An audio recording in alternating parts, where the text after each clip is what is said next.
Welcome to part 2. So he was supposed to go somewhere, like literally when we just connected, or we just spoke, started speaking. He was supposed to go back home and attend a certain thing, and he said to me, you know what, I'm going to cancel whatever I need to attend to because I want to spend more time with you. I thought it was a joke, and I'm like, okay, why not? I mean, there's nothing wrong with that. Let's keep talking, because the conversations were amazing. I don't know if he canceled or he called or he emailed or what. I don't know. I didn't see that part, but that's all he said. I know I didn't trust the guy. I honestly didn't trust the guy, but I loved the energy. I loved the attention. So I was just swimming and drowning in this beautiful energy that I don't know, that I've never seen before. So I was like, whatever. Let's just see what happens. YOLO. So I had to go to the bathroom at some point, but a friend of mine called me. He's like, let's go do something. So we went to do whatever. I can't even remember what we were doing. And I came back. So just before I could sit down, my friend says, let's go to the bathroom. So this guy's looking at me. Now he's waiting for me to sit down because I need to sit next to him now. And I had to turn around and go to the bathroom with my friend. So we went to the bathroom, and we sat for long, like we were there for long, because my friend, when she's intoxicated, she tends to talk too much, and then she was just going on and on and on, asking everyone for their numbers, because she has a certain brand, so she's promoting herself wherever she goes. So she was speaking to a lot of people. So I was waiting for her. While I'm waiting there, this man went out of the building and went to look for me, because I was in the bathroom and it's outside the building. And he came alone, but he was walking slow, looking for me. Eventually he found me, because I was wearing something that you can never miss. It was a bright color, so I'm not going to mention what color that was, so you could never miss me. So he saw me and he came, and then I asked him, what are you doing here? And he says, I wanted to check if you're okay. Again, I'm like, what is this? Is this a dream? Is this some kind of joke? Am I being recorded? What's going on? But for some reason, I felt safe in this guy's hands, guys. I felt at home. I felt protected. I felt heard. I didn't even need to say anything, but I felt like he understood me. He knew me and I knew him. And we hugged. First time. Now this is a proper hug. It's not a side hug where I held him like this. We hugged and he kissed me. And I'm like, okay. Nothing to worry about. So eventually the event ended. Then now we had to drive back home. He offered to drive me because I had came with a friend. So he offered to drive me home. We drove, because it was a bit of a distance, so we drove for a good 2 hours. We didn't speak. We kept on looking at each other, and we were just smiling. I was home, he was home. The energy was different. I swear to you, I still didn't trust this guy, but I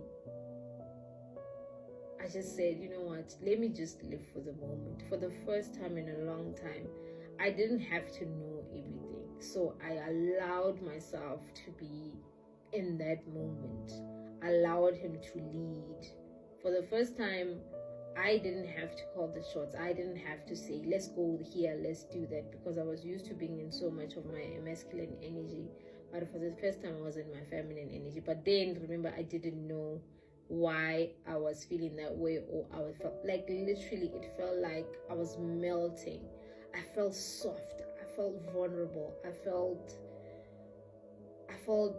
not weak. There's a difference between vulnerable and weakness. I was soft. I was kind. I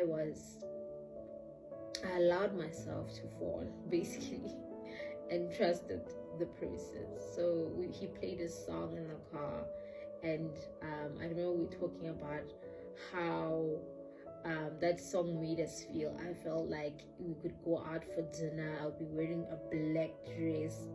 I'm wearing one right now, right? A black dress, and he would be wearing his black, maybe tuxedo or a suit, maybe, I don't know, gray, dark color, and we'd have a candlelit dinner with champagne, got food, and we just looked at each other and we just laughed.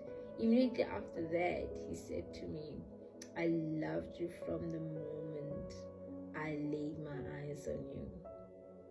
If you remember very well, in my first video, I mentioned that I dreamed about this guy 2 months before we met, and he said the exact same words in the dream, and we were driving. I was in the passenger seat, he was in the driver's seat, and he said those words. So it was a deja vu, because that happened, exactly the same scenario.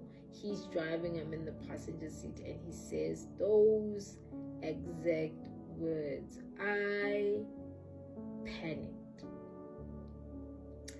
I thought, no, this can't be real. I looked at him, he looked at me, because he was expecting a reply, but instead I didn't reply because I didn't know how to reply. And again, you just met someone, and now you're saying I dreamed about you before we met. How do you say that to this person? Literally, it's a couple of hours after we met. So I kept quiet. I didn't know my dreams could come true, but that was the first time I ever saw that my dreams do actually come true. I can see things before they happen. Okay, but we drove home. He dropped me off. When we were supposed to go, he was supposed to leave. I could not handle the feeling. He didn't want to go. He was supposed to go somewhere else and attend to something. He's a very busy guy, and because this was on a Sunday now, he just couldn't get himself to leave. He said, okay, can you please come with me at least? And I unfortunately, I couldn't go with him because I had kids. I had to attend to my life. I had to make sure the kids' stuff is ready for school for the next day. I had to make sure there's so much going on.